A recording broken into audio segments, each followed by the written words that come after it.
भगवान के जन्म पे तुलसी बाबा ने कहा है, भगवान का अवतार कब हुआ? मध्य दिवस अति शीत न घामा। दोपहर का समय है, दिन का मध्य भाग है, न सर्दी है न गर्मी है। और इधर तुलसी बाबा कहते कि भगवान का, राम जी सरकार का अवतार दोपहर के समय हुआ। एक तरफ कहते हैं कि प्रभु ही मिलन आई जनुराती, राम जी के दर्शन करने के लिए रात रानी जो है ठाकुर जी से मिलने के लिए आई। अब बताइए, राम जी का अवतार दिन में हुआ और दिन में रात कैसे आ गई? और जैसा रोज दिन हुआ करता है वैसा आज दिन भी नहीं हुआ। बाबा कहते हैं मुख्यतः जब सामान्य बेला दिन और रात की समदिनमान होता है तो 30 घड़ी का दिन होता है और 30 घड़ी की रात्रि होती है। कभी 1-2 घड़ी जो है दिन छोटा हो जाता है तो कभी 1-2 घड़ी रात छोटी होती है, इससे ज्यादा अंतराल नहीं होता। लेकिन भगवान राम का जब जन्म हुआ तो दिन कैसा हुआ? मासु दिवस कर दिवस भाव, 1 महीने का दिन हुआ, 30 दिन का दिन हुआ। 1 महीने में कितने दिन होते? 30। तो बाबा कहते हैं मास दिवस कर दिवस भा मरम न जाने को, रथ समेत रवि था क्यों निशा कवन विधि होए। भुवन भास्कर सूर्य नारायण ने अपने रथ को लेकर के और अयोध्या के ऊपर ला करके टांग दिया, खड़ा कर दिया। 1 महीने तक भुवन भास्कर खड़े रहे। अब बताओ, जहां सूर्य भगवान होंगे रात वहां हो पाएगी? मास दिवस कर दिवस भा मरम न जाने कोई, रथ समेत रवि था क्यों निशा कवन विधि हो। 1 महीने का दिन हुआ और उन दिनों में प्रभु के जन्मोत्सव का आनंद लेने के लिए प्रभु ही मिलन आई जनुराती, रात रानी मिलने के लिए आई। जरा बताओ, दिन में रात रानी कैसे आ गई? तो तुलसी बाबा कहते हैं अगर धूप जन बहु अंधियारी। रामलला का प्राकट्य महोत्सव में सभी प्रवासी नर नारी बूढ़े बच्चे जवान अपने अपने द्वारे पे धूप दीप नैवेद्य जो है ना और कपूर जला करके अगरबत्ती धूप बत्ती से प्रभु का मंगलाचरण जन्मोत्सव में जो है आनंद प्राप्त करते हैं, अपने सौभाग्य को अर्जित कर रहे हैं। मेरे राम जी सरकार और प्रकट हो चुके हैं, उनका प्राकट हुआ। तो धूप बत्ती अगरबत्ती कपूर की लौ में अंधकार में लुकती छुपती हुई रात रानी प्रभु राम जी के स्वर घर में पहुंची, चरणों को पकड़ लिया। रामलला सरकार से कहा, प्रभु मैंने सुना है कि आपने अवतार निश्चरों का विनाश करने के लिए लिया है। निश्चरहीन करहु मैं भुज उठाए प्रणकीन, धरती से निश्चरों का विनाश करने के लिए आपका अवतार हुआ है। लेकिन प्रभु मुझे ऐसा लगता है कि निश्चरों का विनाश बाद में होगा, पहले निशा का विनाश हो रहा है, रात्रि का विनाश हो रहा है, रजनी का विनाश हो रहा है। वह क्यों हो रहा है? 1 महीना हो गया, सूर्य भगवान यहाँ से जा ही नहीं रहे हैं, 1 महीने से मेरा नंबर ही नहीं आ रहा। तो बताओ, विनाश निश्चरों का हो रहा है कि निशा का हो रहा है? रात रानी के सुंदर भाव को देख के वो करुणा सदन भगवान रामलला सरकार ने रात रानी से कहा, प्रिय मुझे ये बताओ कि तुम्हें साल भर में पूर्ण जवानी कब होती है? कौन ऐसी रात्रि होती है जिस रात्रि में तुम्हें पूर्ण आनंद मिलता है, पूर्ण यौवन होता है, तुम्हारा पूरा समय जो है अपने में होता है? रात रानी ने रामलला सरकार से कहा, प्रभु भादों का महीना होता है, कृष्ण पक्ष होता है और भादों के महीने में कृष्ण पक्ष में सप्तमी अष्टमी के मध्य की जो रात होती है उस रात में मुझे पूर्ण जवानी होती है। और सचमुच हम आप देखते हैं साल भर में जितनी रातें होती हैं उन सब रातों से बढ़ के भादों के महीने में कृष्ण पक्ष में सप्तमी अष्टमी के मध्य की रात जितनी कारी कजरारी अंधियारी रात होती है, साल भर में इतनी कारी रात नहीं होती। रात रानी ने कहा, मुझे भादों के महीने में कृष्ण पक्ष में सप्तमी अष्टमी के मध्य की रात में पूर्ण यौवन होता है। रामलला सरकार ने कहा, तो घबराओ नहीं, इस बार तो मेरा अवतार हो चुका है। मेरे जन्म का आनंद भवन भास्कर सूर्य नारायण ले रहे हैं। मैं तुम्हें वरदान दे रहा हूं। द्वापुर की अष्टम तिथि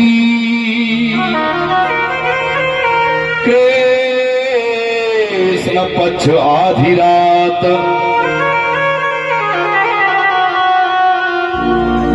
द्वापुर के सप्तम तिथि की रात्रि को कृष्ण पक्ष में आधी रात में द्वापुर में धरे हो जन्म, जाओ हृदय हर साथ।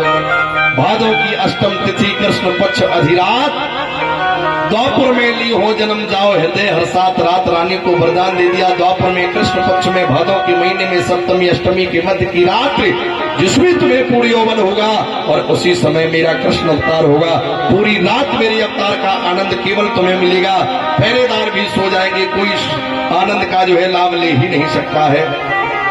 रात रानी बड़ी प्रसन्न हुई, रामलला सरकार के चरणों में प्रणाम करके मग्न होकर के जा रही है।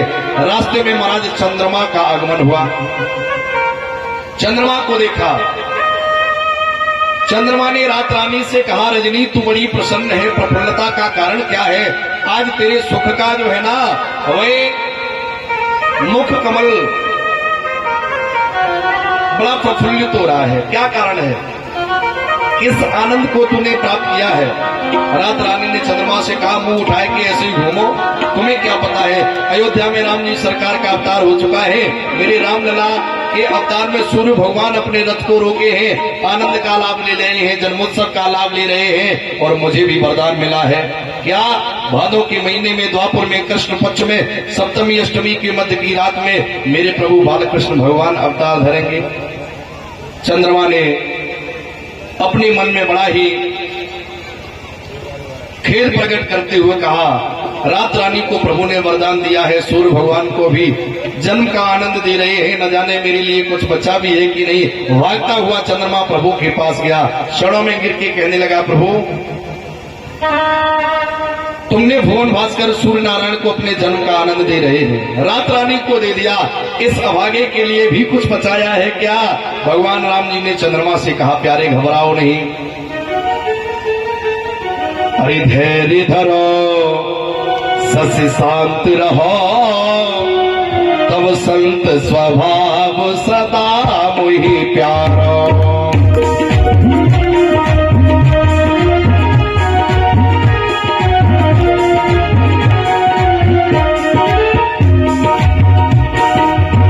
धैर्य धरो, सस्य शांत रहो, तब संत स्वभाव सदा मोहि प्यारो।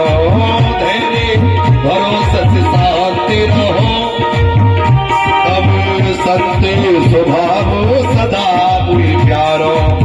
श्री गुरुदेव शरीर को नाम, सुरीत विनीत सुराम उचारो। श्री गुरुदेव शरीर को नाम, सुरीत विनीत सुराम उचारो। चंद्रमा श्री रामलला सरकार ने कहा, धैर्य धरो, सस्य शांत रहो, संत स्वभाव सदा मोहि प्यारो। श्री गुरुदेव शरीर को नाम, सुरीत विनीत सुराम उचारो। यथापि मेरे गुरुजी ने मेरा नाम रखा है राम, और मेरा सूर्य वंश में जन्म हुआ है, तो मेरा नाम होना चाहिए रामभान या राम रवि। मेरे नाम के बाद मेरे वंश का नाम होना चाहिए, क्योंकि सूर्य वंश में भान वंश में मेरा जन्म हुआ है, तो मेरे नाम के बाद में भान होना चाहिए। राम भान, राम रवि, राम दिनकर, भगवान सूर्य के नाम के साथ मेरा नाम होना चाहिए। लेकिन सूर्य भगवान ने 1 महीने तक मेरे जन्म का आनंद लिया है। घबराओ नहीं, मैं तुम्हें वरदान देता हूँ। सूरज की रख हो न कला, यथापि है सूरज वंश हमारो। चंद्र रहे गो चहो दिस में, अब राम के संग में नाम तिहार। चंद्र रहे गो चहो दिस में, अब राम के संग में नाम तुम्हारो, जब भी लोग मुझे याद करेंगे तो मेरे नाम के साथ तुम्हारा नाम भी लिया जाएगा। तभी तो कहते हैं मर्यादा पुरुषोत्तम श्री रामचंद्र। बोलिए रामचंद्र भगवान की जय हो। चंद्रमा को भी वरदान दे दिया, संसार में मेरे नाम के साथ तुम्हें भी याद किया जाएगा। चंद्रमा भी प्रफुल्लित होकर के जा रहे हैं। शंकर बाबा भूतेश्वर भगवान ने मैया भवानी से कहा, प्रिय किया रहो एक और कहो निज चोरी, सुन गिरजा अति दृढ़ मति तोरी। गिरजा जी से कहा, प्रभु का जन्म का समय जब हुआ तो प्रभु के जन्म में मैंने भी एक चोरी करी। बोला क्या चोरी करी? किसी का धन नहीं चुराया, किसी का पैसा नहीं चुराया, किसी की कोई अमूल्य वस्तु नहीं चुराई। क्या चुराया? शंकर बाबा बता रहे हैं, और हुए कहो निज चोरी, सुन गिरजा अति दृढ़ मति तोरी। काग भुसुंडी संग हम दो, काग भुसुंडी संग हम दो, अमीरो निरखे नहीं को। काग भुसुंड संग हम दो, मनुज रूप निरखे नहीं को। हमने अपने चेला काग भुसुंड को नीलगिर पर्वत से बुलाया, चेला को बुलाया और क्या किया कि मन में इच्छा हुई राम दर्शन करो।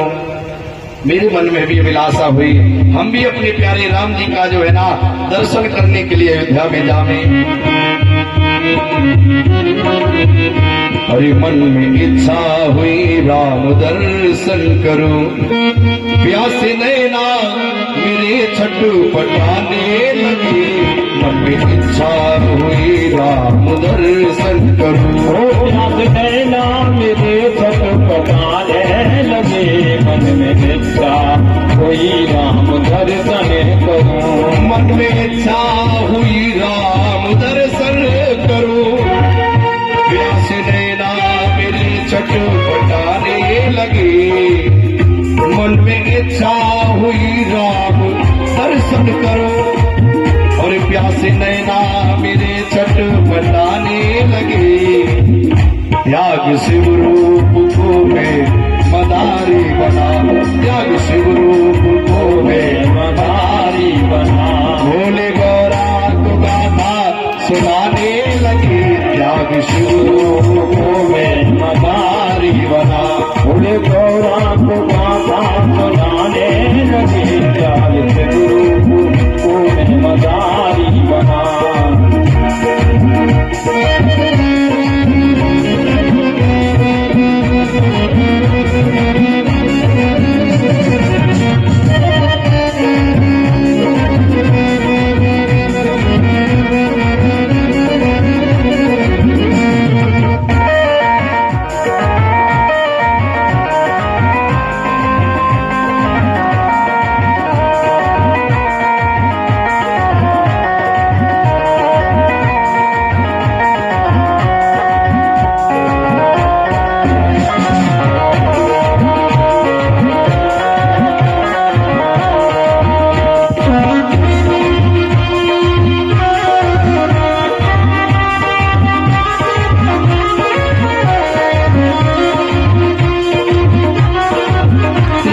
शिव रूप को मैं मदारी बना, भोले गौरा को गाथा सुनाने लगे। शंकर बाबा कहते, मैंने नीलगिर पर्वत से चेला काग भुसुंड को बुलाया। हम दोनों गुरु चेला मदारी बन गए। मदारी का खेल करते हुए अयोध्या में पहुंचे। मैंने विचार किया, अयोध्या में जाकर के और खेल करेंगे, नाचेंगे, गाएंगे, डमरू बजाएंगे, खेल करेंगे। और खेल देखने को मैया कौशल्या अपने रामलला सरकार को गोद में लेकर के आएगी तो मुझे अपने प्रभु का दर्शन हो जाएगा। मैया भवानी पार्वती कहती है शंकर बाबा से, बाबा मुझे जलगे कि उस दिन तुम पे कुछ भांग को नशा ज्यादा चढ़ गए हो, क्यों? किसी छोरा का जब जन्म होता है तो माताएं मैंने 6-6 महीने तक बालक को देरी से बाहर नहीं जाने देती है, और तुम कहते कि मैया खेल देखने को आएगी। क्या हुआ महाराज? फिर शंकर बाबा कहते हुआ क्या, मैंने योग दृष्टि से देखा कि मैया कौशल्या लास्ट वाले कमरे में राज भवन के पिछवाड़े की तरफ लास्ट में जो शयनागार है, कक्ष है, और उस कनक भवन में अपने रामलला सरकार को लेकर के मैया लेटी हुई है, प्रभु पालने में सो रहे हैं। तो मैंने पीछे ही पिछवाड़े पे जाकर के अपना खेल शुरू किया। भाई द्वारे पे चिल्लाते रहे। भगवान शंकर कहते हैं, सोचते कि मैया कौशल्या के कानों तक मेरे डमरू की आवाज न पहुंची तो खेल करना बेकार। बोलिए भक्त वत्सल भगवान की जय हो, बोलिए सामरी सरकार की जय। भैया जिस कमरे में पिछवाड़े की ओर है, जंगला लगा हुआ है, खिड़की लगी हुई है, उसी खिड़की के किनारे जाकर के शंकर बाबा अपना डमरू बजाने लगे। डुग डुग डुग डुग डुग डुग डमरू की तेज ध्वनि होने लगी। खेल कर रहे हैं, चेला कागभूषण जी सहयोग कर रहे हैं। रीति विनीत सुकौतुक की रचगी तब सुंड जुगा बन लागे। कागभूषण जी गीत गा रहे हैं, शंकर बाबा डमरू बजा रहे हैं। काफी देर तक ये डमरू गीत चलता रहा, मैया निकल के नहीं आई। तो बाबा ने देखा कि मैया के कान तक मेरे डमरू की आवाज नहीं जा रही होगी। जंगला लगा हुआ था, खिड़की लगी हुई थी, और बाबा शंकर ने तेज मुक्का जंगला में मारा। खिड़की जो है उखड़ गई, और जैसे ही खिड़की टूट के गिरी, जंगला के मध्य हाथ डाल के बाबा जो है और कमरे में अंदर डमरू बजाने लगे। रेत विनीत सुकौतुक की रचगी तब सुंड जुगावन लागे। झाके झरोखन ते डमरू पति पार्वती के बजावन लागे। शंकर बाबा डमरू बजाने लगे, और जैसे ही बाबा की डमरू की आवाज रामलला के कानों तक गई तो क्या हुआ? चौके परे पल नाम प्रभु। राम जी सरकार पालने में सो रहे थे, डमरू की आवाज से एकदम चौंक गए। चौके परे पल नाम प्रभु प्रहरी प्रतिशोध को धावन लागे।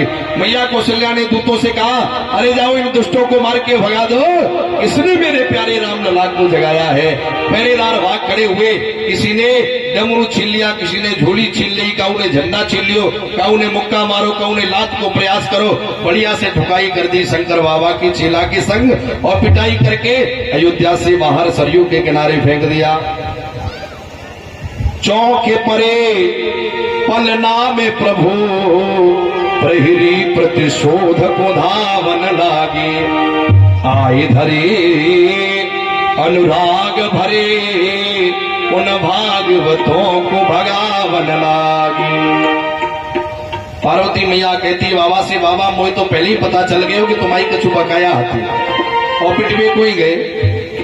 बताओ खेल करके को गए और काऊ की खिड़की तोड़ दाई, वो जंगला को तोड़ दियो, और खिड़की के ही फलस्वरूप तुम तो पहले ही पिट जाते अगर कोई जान ले तो कि बाबा खिड़की काय को चटका रहे हो, का चोरी कर वो चाहे। हाँ। फिर क्या हुआ? शंकर बाबा कहते हुआ क्या, मैं पिट गयो कुट गयो, चेला की सब गति है गई, और भगवान के दर्शन फिर उनाए भये। मेरी एक योजना फैल गई, मैंने अपनी दूसरी स्कीम बनाई। क्या किया?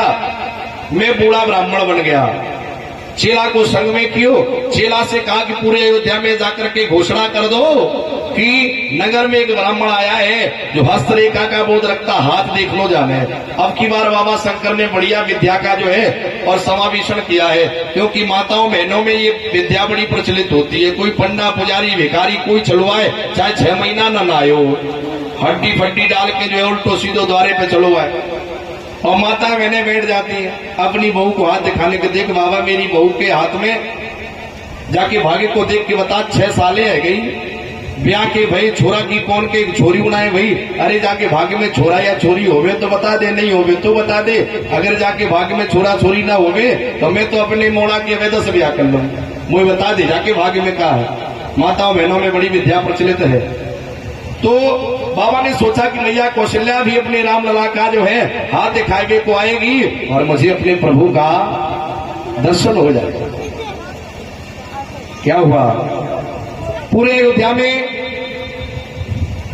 चेला के द्वारा घोषणा करी गई, एक बूढ़ा ब्राह्मण है, नाम है शंकर, हाथ देखना जानता है, जिसको भी हाथ दिखाना है और बाबा से अपना हाथ जो है दिखा सके। घोषणा करते हुए काकभूषण जी लौट के आए।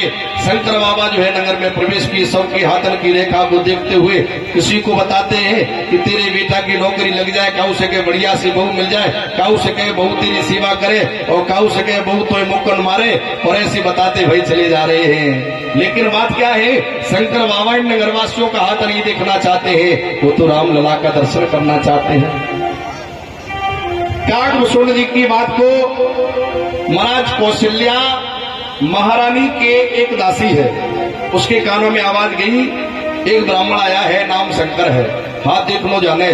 तो भाग्य मैया के पास गई और कहने लगी, नगर एक और आगामी आयो, नगर एक आयो,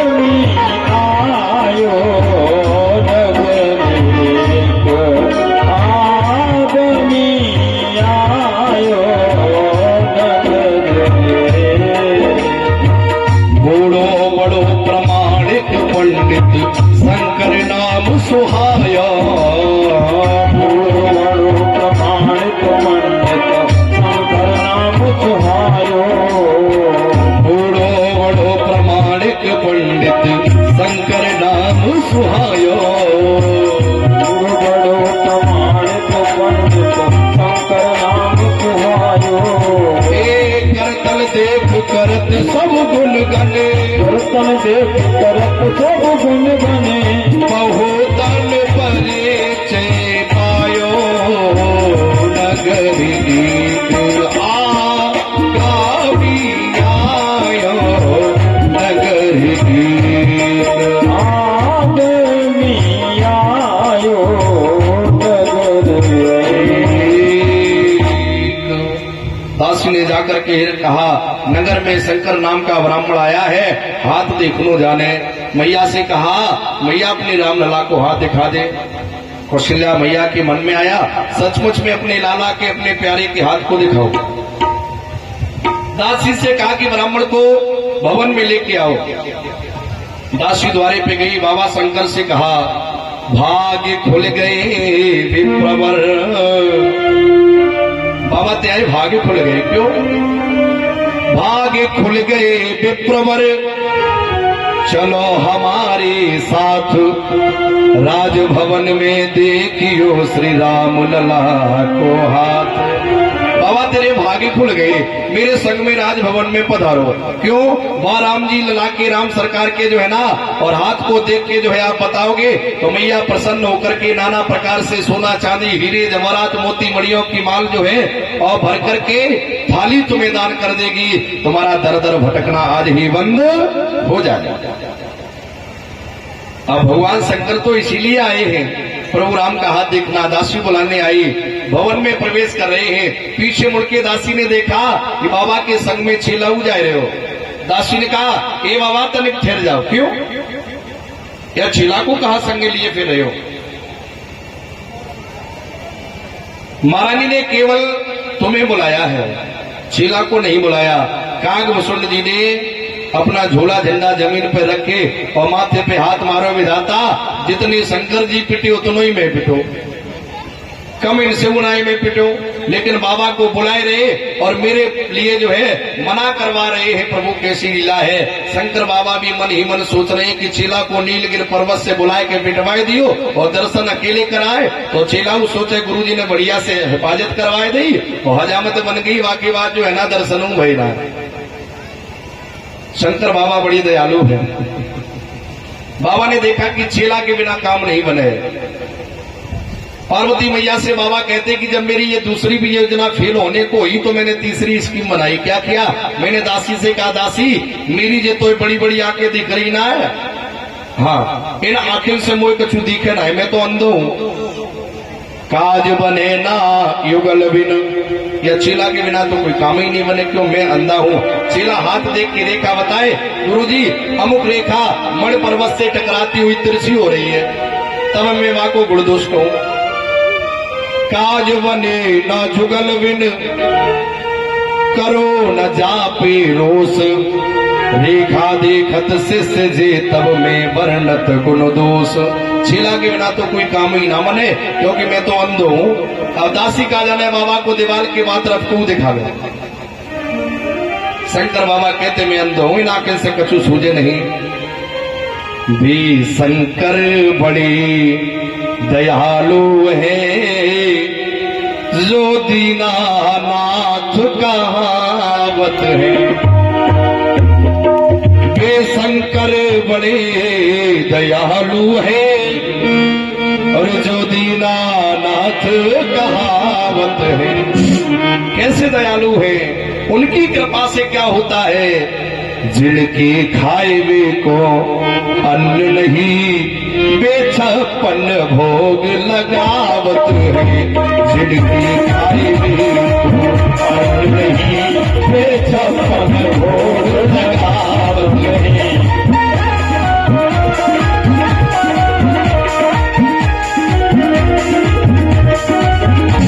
जिनके खाए वे को अन्न नहीं, और वे 56 भोग लगावत है। और जिन पा इनको पन ही न पूजे, उन्हें शंकर माथ चढ़ावत है। जिन पा इनको पन ही न पूजे, उन्हें शंकर माथ बिठावत है। वीर शंकर बड़ी दयालु है, जो दीनानाथ कहावत है। दयालु है, जो दीनानाथ कहावत है। बोलिए शंकर भगवान की जय हो। बाबा ने अपनी योजना बनाई, मैं तो अंध हूँ, बिना चेला के कोई बात ही नहीं बने। दासी ने कहा कि मैं महारानी को पहले पूछा हूँ। हाँ, क्या हुआ। दासी पूछने के लिए गई, महारानी वो बाबा जो है ना वो अंधा है, उसके साथ एक चेला है। चेला जो है रेखा देके ताकि बाद गुरुजी गुणदोष का बखान करे, दोनों ही आवेंगे। महारानी ने कहा ठीक है, दोनों को ले आओ। शंकर बाबा अपने चेला कागभूषण के संग संग जो है भवन में प्रवेश किए। मैया कौशल्या ने आसन बिछा दिया, आसन पे गुरु चेला दोनों विराजमान है। शंकर बाबा का ब्राह्मण स्वरूप देख करके मैया कौशल्या ने अपने चारों बालकों को शंकर बाबा की चरणों में डाल दिया। बोलिए शंकर भगवान की जय हो। शंकर बाबा ने देखा कि मैया ने ब्राह्मण समझ करके मेरे प्रभु को, मेरे आराध्य को, मेरे जगदाधार को, जगन नियंता को मेरे चरणों में डाला है, मुझ पर ये पाप हुआ है। मन ही मन शंकर बाबा ने संकल्प किया, इस पाप के प्रायश्चित को करने के लिए, इस पाप के फलस्वरूप मैं स्वयं 11वां रुद्र अवतार धारण करके हनुमान बन करके और जीवन पर्यंत राम जी के चरणों की सेवा करूंगा। तब एक दिन चरणों में पड़े हुए राम जी के द्वारा जो है ना, जो ऐसा विषम प्रसंग बना, मुझ पर पाप हुआ, इस पाप का प्रायश्चित करेंगे। तो स्वयं शंकर बाबा ने मन में ऐसा संकल्प किया। बोलिए हनुमान जी महाराज की जय हो। आज सज्जनों, महाराज शंकर बाबा चेला के संग बैठे हुए हैं, गोद में राम जी सरकार शंकर बाबा की बैठे हुए हैं। चेला कागभूषण जी हथेली पकड़े हैं। जैसे ही राम जी गोद में आए तो बाबा की समाधि लग गई। मैया बार बार पूछिए बाबा कुछ बताओ, बाबा कुछ बताओ। अब बाबा तो तब बताएं जब वहां पे हो। बाबा की समाधि लग गई, आंखें बंद हो गई और चेला भी जो है योग मग्न हो रहा है। न गुरु जी सुन रहे हैं, न चेला सुन रहा है। मैया बार बार चिल्ला रही है, महाराज गुरुजी ब्राह्मण देवता कुछ बताओ, अरे बाबा कुछ बताओ। उस समय आके कौशल्या मैया कहती है, अरे दासी तू तो कहती थी जे बाबा अंधो है, मुझे लगे जे बाबा अंधा भी है, बहरा भी है और ये बाबा गूंगा भी है, न कुछ बोले न मेरी सुने न कछु कहे, कछु देखे भी नहीं। भाव भोलानाथ को स्वभाव रघुनाथ जो को, भाव भोलानाथ को स्वभाव रघुनाथ जो को।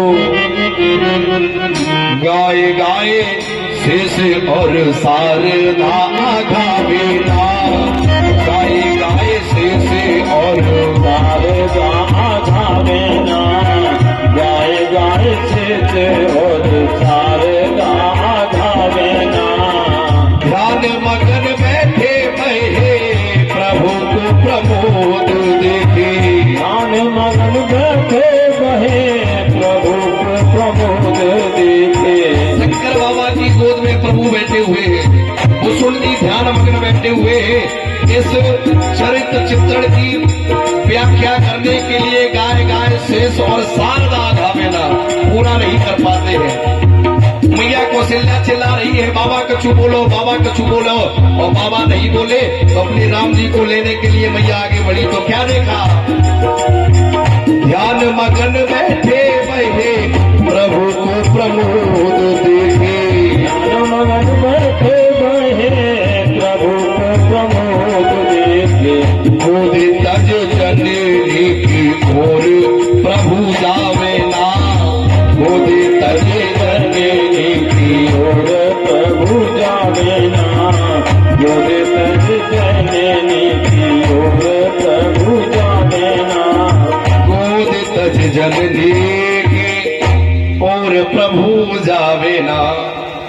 शंकर बाबा की गोद में राम जी बेटे, मैया झल्ला के कौशल्या राम जी को लेने को गई तो गोद तज जननी की और प्रभु जावे ना।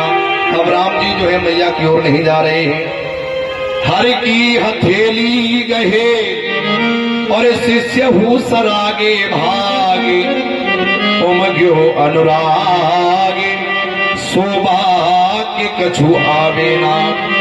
मौनी बन बैठे भूषुंड जू न बोले बोल, खोल दृग शंभो सुख सुयस सुनावे ना। बाबा आंखें नहीं खोल रहे हैं, मौनी बने काग भूषुंड जी बैठे हुए हैं, मैया को गुस्सा आ रही है और राम जी भी मैया की ओर नहीं जा रहे हैं। आहा, राम जी ने देखा कि मैया को अत्यधिक क्रोध हो रहा है, क्रोध बढ़ रहा है। धीरे से राम जी सरकार ने अपनी नन्ही सी हथेली बाबा की जटाओं में फंसाई और तेज झटका लगा दिया। जैसी झटका लगायो मानो राम जी सरकार ने संकेत कियो बाबा शंकर से, बाबा जब फूटे भय मोह से कछु कहवे लगो, नहीं तो उतने ही फिर पड़ेंगे वे जितने परे। मैया को क्रोध बढ़ रहा है। जैसे ही समाधि खुली तो जन्म प्रसंग कहो कौशिक विष, सीय स्वयंवर गायो, राम लखन रिपुद मन भरत को सब सुख सुयस सुनायो। शंकर बाबा कहते हैं, मैया तेरे बालक अल्प समय में संपूर्ण विद्याओं का अध्ययन करने के बाद एक दिन ऐसा होगा, विश्वामित्र नाम का योगी आएगा और तुम्हारे बेटे राम लक्ष्मण को ले जाएगा। कहाँ ले जाएगा? यज्ञ की रक्षा के लिए। यज्ञ की रक्षा करने के बाद तुम्हारे बालकन को मिथिलापुरी में सीता जी का स्वयंवर होगा, जिसमें शिव जी के धनुष की प्रत्यंचा को चढ़ाने वाले वीर का विवाह उस वीर योद्धा के साथ होगा। ऐसी प्रतिज्ञा करी जाएगी कि जिस महावीर की महाशक्ति धनुआ को तोड़ गिराएगी, उस महाराज संग निर्विवाद जानकी विवाही जाएगी, उसके साथ जानकी का विवाह किया जाएगा। ये संदेश महाराज विश्वामित्र सुनेंगे, तुम्हारे राम लक्ष्मण दोनों बालकों को लेकर मिथिलापुरी में पधारेंगे। वहां राम जी के द्वारा शिव जी के धनुष की प्रत्यंचा को चढ़ाया जाएगा। तुम्हारे बेटे का सीता के संग ब्याह होगा, लक्ष्मण का उर्मिला के संग होगा, भरत का मांडवी के संग और शत्रुघ्न का श्रुतकीर्ति चारों भाइयों का मिथिला से विवाह होगा। फिर क्या होगा? 4-4 बहुएं तुम्हारे घर आवेंगी। फिर क्या होगा? बाबा शंकर सोच रहे कि मैया को फिर की बताई दी जाए कि फिर क्या होगा। राम का वनवास होगा, दशरथ का मरण होगा, सीता का हरण होगा, लक्ष्मण की शक्ति लगेगी तो मैया कौशल्या आज ही अपने प्राणों को त्याग देगी। इसलिए शंकर बाबा कहते, मैया सुन, तेरे छैया की अभी कलाई छोटी है, नन्ही सी हथेली है, जा में जितनी रेखा उतनो मैंने बताई दियो, ब्याह तक की बातें ही देखने में आए रही। अब की बार जब कबू मेरो चक्कर लगे और तब तक तेरो छैया कछु बड़ो है जाए, बाकी हथेली की रेखा कछु बढ़ जावे तो मैं देख के दोबारा आगे की बात बताई दूं। ऐसा जो है शंकर बाबा ने उद्बोधन किया।